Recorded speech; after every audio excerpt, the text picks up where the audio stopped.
Hi, you are watching and listening to Mark from Sephton.com. Today I wanted to share with you 10 top tips of how to define your purpose. Now this really came about through a tweet that I'd sent out. I think it was on Tuesday of this week. And my tweet was, you have to define your purpose in life and then pursue that purpose with all the vigor and intentionality you can muster. And it had a massive engagement on LinkedIn and Twitter in particular. Now, Jill Gardner, who I've been friends with for a long time, she was like, Mark, how do you find and how do you define what your purpose is? Great question. I said to Jill, right, I'm going to prepare something, and in my next video, I'm going to answer that as best I can. So I've got 10 top tips of what I believe will help you define your own purpose, which I think is really, really crucial in order to be able to attack it with that intentionality and that vigor that I'm encouraging you to do. Because it's a great question, isn't it? Who are you and what are you put on this earth to do? The first one, really, to help you with this is to focus on what you love. What is it that you love to do? What excites you? What do you enjoy?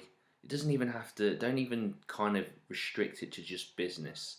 Just start to think about what it is that you love to do and write some of those things down. Think about some of those things. What scenarios, what people, what activities do you really love, just enjoying and focusing on? The second one is really about expressing what you are good at. So what do you typically believe that you are good at? What is it that really kind of makes you feel fulfilled? Have a look at the things that you are naturally good at. Are you good with people? Are you good with an audience? Are you good at social media? Are you good being around children? Are you good at being around the elderly? So just constantly thinking of that. Another way to help define your purpose, number 3, is to look at who inspires you. It's a great question. Where do you get your inspiration from? Who do you kind of go to, or what resources do you go to? And it'll give you a clue in terms of your own purpose, because we are attracted and drawn to the people that we want to be like, and drawn to people who we kind of have some resonance with, and we have this bond and this draw. That's really important.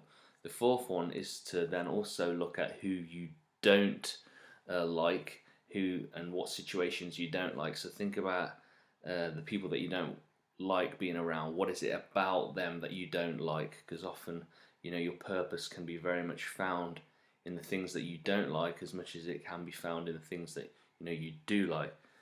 The fifth point is, what do people compliment you on? What do people constantly say? You are great at this. You are fantastic at this. What are some of the things that you encouraged, with? That's really going to help you. The sixth way to help define your purpose is think about those things that you can't get out of your head. What are those things that you keep coming back to, that you're drawn to, that you can't let go of? They're constantly a reminder, and there's a flashing light that's continually saying, you know what, you've got to explore this, you've got to push through, you've got to be inquisitive, you've got to allow curiosity to drive you, and that's really important. Seventh point is, what are you naturally attracted to and drawn to? A product, a person, a situation. What is it that naturally draws you, that intrigues you, that brings that curiosity through? The eighth point actually is a practical exercise that I do with my clients. What I want you to do is, for the next week, I want you to track your enjoyment levels. And what I want you to do is, I want you to score each day between 1 and 10. 10 being fantastic, 1 being terrible.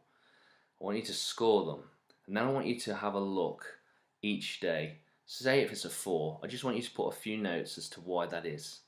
Is it a situation? Is it a person? Is it a circumstance? And again, the same with 10. When you score 10, it's really important that you have a look and see what it is about that day, an event, people, a situation, which you need to encourage more of in your life. It's really going to help define your purpose when you focus on actually what was it about today that really excited me or was terrible. The ninth one is what makes you feel great about being you. So what is it about you that you enjoy? What is it that you like? What is it that gives you personal satisfaction to?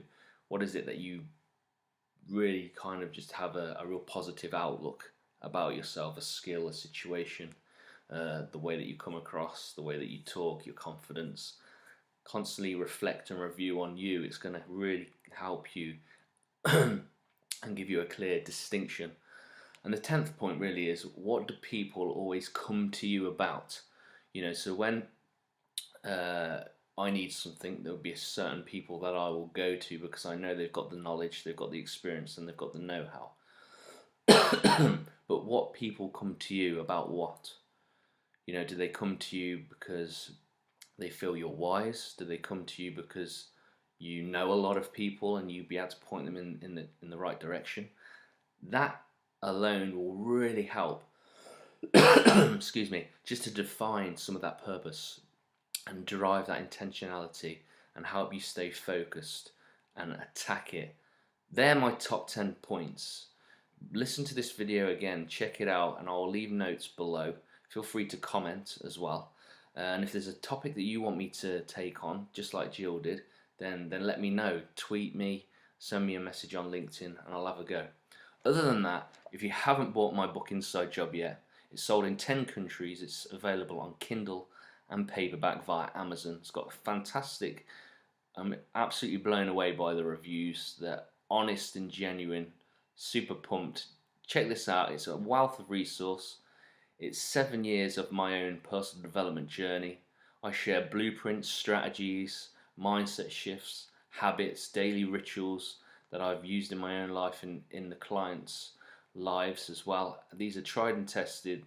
These are fantastic nuggets where you can dip in and out of. You can find out more about me at marksephton.com, and I will be back next week. And I hope you like the lights, because the amount of people that say, "Oh, Mark, I love the lights," well, they're on just for you.